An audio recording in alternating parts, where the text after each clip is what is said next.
WhiskyJason here, whiskey from the viewpoint of an American over here in Germany, often reviewing rare and exotic whiskeys.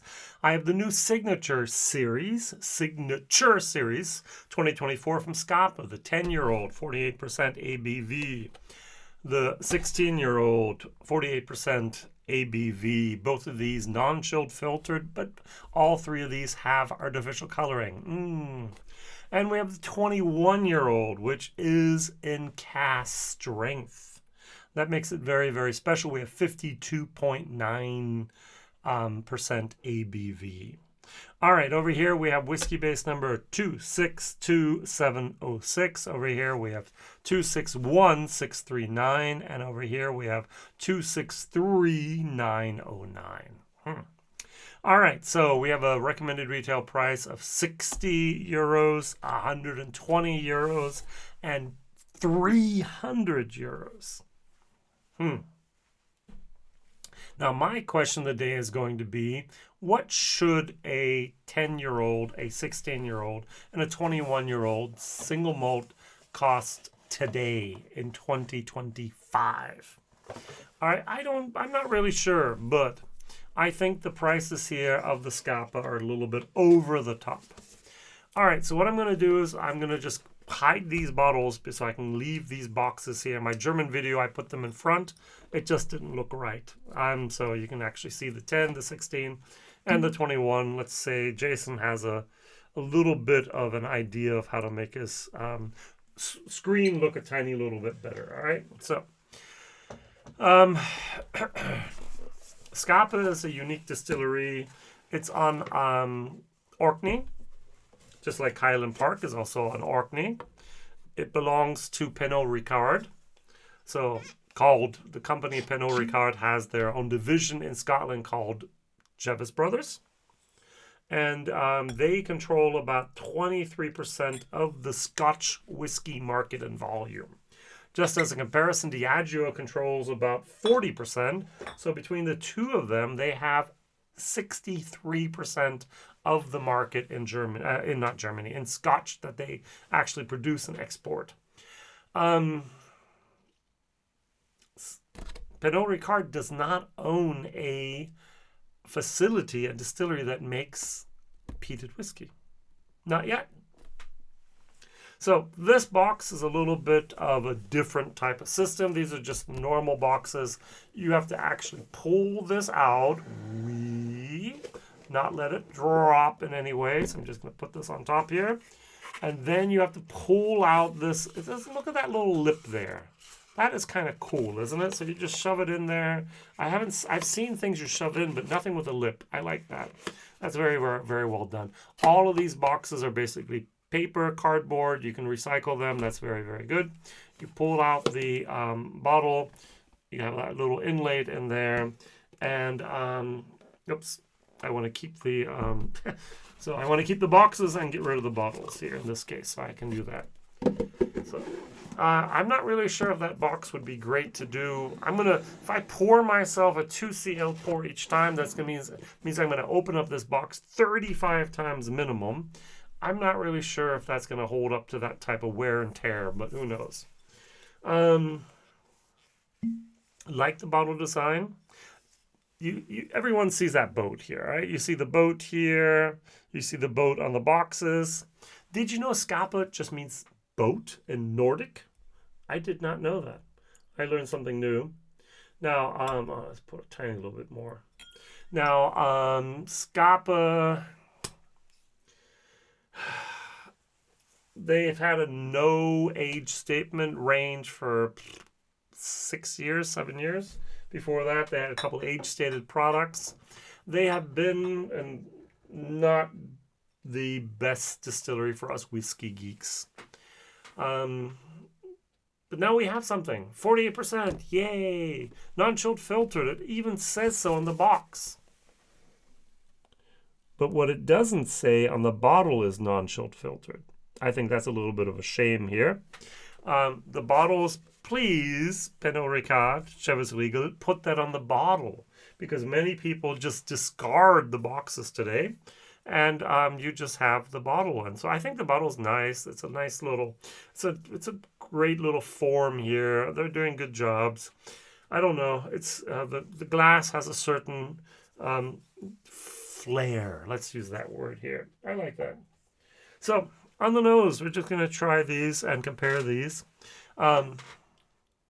All right, there's two things I want to talk about before I actually do that. The first one is the following. I thought that was kind of nifty. So we have the QR code and we have the bottle above it. So I've actually done that, and so it puts me in Germany. It tells me the amount of alcohol I should maximum drink in Germany. It's 25 milliliters a day.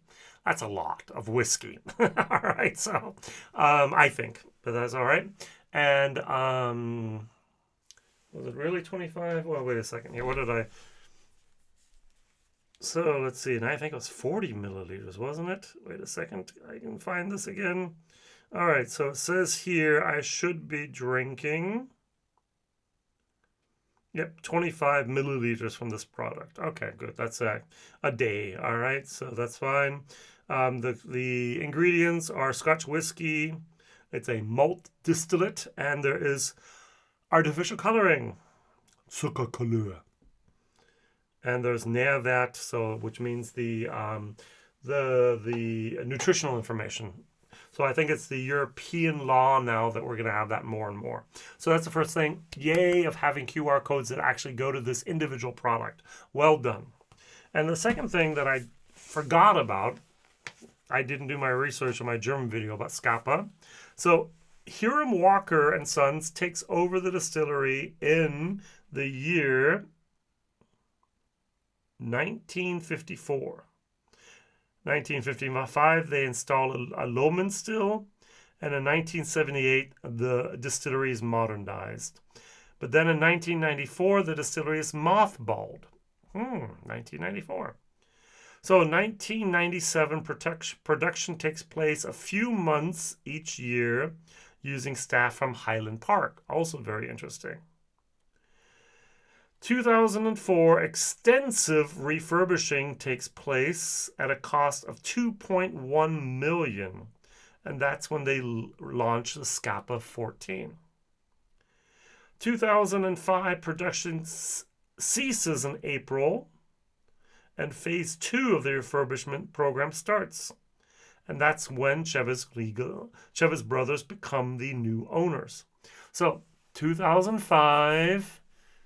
This is 21 years of age. That was actually produced before Pernod Ricard owned the distillery. I think that's kind of crazy.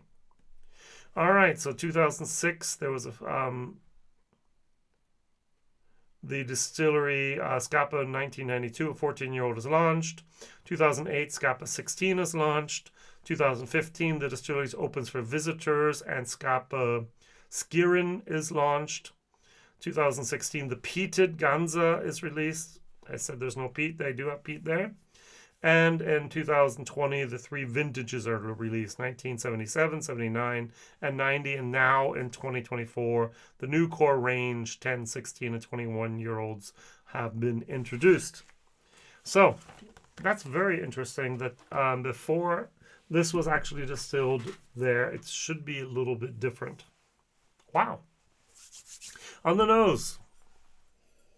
Oh, I like the 10-year-old. It has a good tropical fruit, honey moment. Pops out of the glass. This is very, very good. The 16. 16 is flat. There's a little bit of honey. There's a little bit of tropical notes here, but it's compared to the 10 is so much more vibrant. Everywhere they say American oak. What WTF is American oak?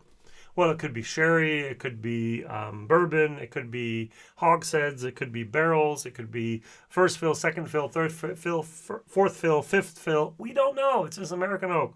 Just like the regulations of Scotch Whisky Association say, single malt Scotch has to be matured in oak. In oak containers under 700 liters. Actually, there's the same thing for Europe, by the way, and I think also the same thing now for American single malt. It's also 700 liters. And there's a distillery in Germany. They actually made a 700 liter, or 699 or whatever, 700 liter cask. It's this big oval shaped thing, and they stored their first whiskey in there that they made. And so I thought that was kind of really cool that some people are using casks. Not many, very few, are using 700 liter casks. It's a tangent, but it's almost impossible to move that thing. They actually needed a like a forklift to move it. And after you filled it up with liquid, that's another 700 kilos. That's gonna be over a ton. All right, so you can't move a ton around. And so I thought that was very, very, I think there's a logical reason we don't use casks that are that big, or containers or vessels. Let's call it that. All right, the 21-year-old. Oh, this is complexer, deeper, richer. A lot of honey, honeyed, candied mango, candied papaya. A little bit here of figs. I like. So my ranking, 1, 2, 3. So the 16 just doesn't do it for me at this moment. Now, I have read a few reviews online, especially in the UK. People have been reviewing this. Many people really like the 10-year-old, and many people were very disappointed by the 16-year-old. I have not seen very many reviews about the 21-year-old. This is 300 euros, by the way. Just to give you a little bit of a relation here to what we pay over in Germany. As I said, this is 120 euros. If I take a look at the typical 16-year-old whiskeys, Blatnoch 16, it's 114 euros. If I take a look at Glenmorangie, the Nectar 16-year-old, it's 70 euros. If I take a look at the Mortlach 16-year-old, it's 100 euros. If I take a look at the Diageo Daluan Flora and Fauna 16-year-old, it's 65 euros. If I even take a look here at the Lagavulin 16 years old, it's 80 euros. And this is 120. It gets worse if we think about the 21-year-old whiskeys. Because the 21-year-old whiskeys, where do I have my thing here? Come on, give me my 21-year-old whiskeys here. So, all right, good. I had a list here of the 21-year-old whiskeys. Let's change this around here. Let's go up to 21 years of age. So So by whiskey.com, I can actually, or whiskey.de, I can take a look at the different whiskeys here that are 21 years of age. And I get a little bit of a feel for 21-year-old prices here. Let's go here from the price descending. Ascending is what I need. All right, so I can get a 21-year-old Tomaten for 140. I can get a 21-year-old Glenborgie distillery label for 140. Aberfeldy 21-year-old 160, so almost half the price of this. A Ben Romach 21-year-old for 170. Glenfiddich rum finish 190, so even still I have $100 left. The Glengoyne 21 200. So Royal Brachler 220. Glenlivet 21-year-old 230. So Highland Park, now we're getting expensive. We're 270. And the Scapa here is 280. And I can go up. I can get a 21-year-old Bruichladdich Cuvée for 300. I can go for Glenfarclas Family Cask for 300. I go to Balblair and actually have to pay for the 21-year-old 330 euros. That's crazy. And the Mortlach 21 is 650, and it goes up and up and up from there. I can buy a Lagavulin 21-year-old for 2,000 euros. And an Atbeg Private Cask 21-year-old for 1,500. That's just way too much. My personal opinion is, and I will finally review these by tasting them, I think you can get great single malt, any type of whiskey, up to 80 euros. Great stuff. You don't need to spend more than 80 euros for a great bottle of whiskey. Ta-da! 60 euros. Anything between 80 and 200 euros. If I'm really, really convinced about that product and I've tried it before, I will buy it and I will enjoy it and I will just enjoy it. Anything over $200 per bottle, it's just like, that can't be worth it. That's not really worth it. No, that's a lot of money. It is just schnapps. No. And so that's my personal prejudice against expensive whiskeys. I don't think they're worth it. Now, there's exceptions to the rules. There's a Bushmills 28-year-old Causeway Collection, Germany exclusive, cask strength, 350 euros. Did I buy another bottle of that recently? Yes. Will I enjoy it thoroughly? Yes. But that's like 1 in 1,000 bottles. I don't do that hardly ever. The 10-year-old. Slancha.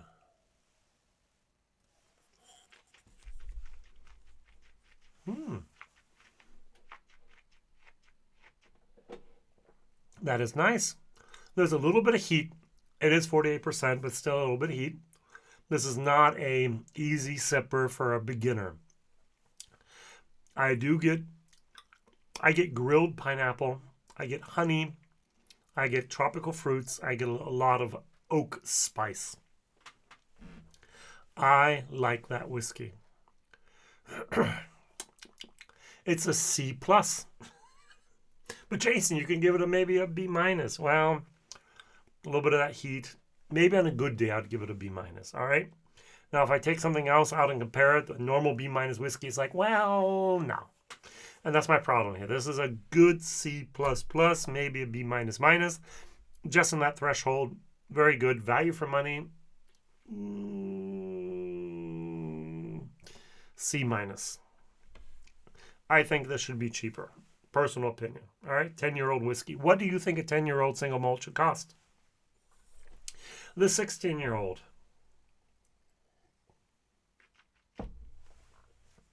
Slunge.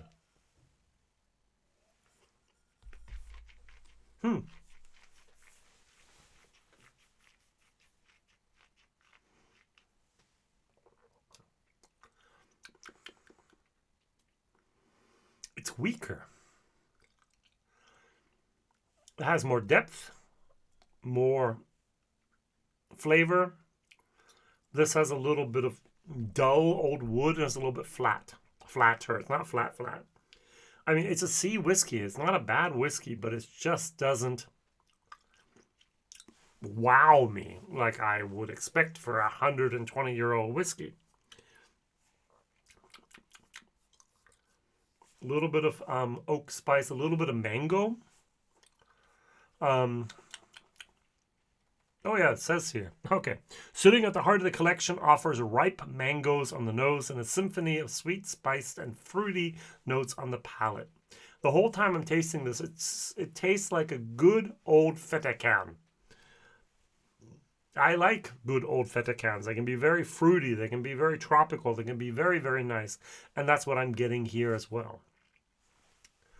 All right, so solid C, value for money, C minus. I just think that is too expensive, but I might be out of sync with the world and the normal prices at the moment. Now the 21-year-old, Slancha.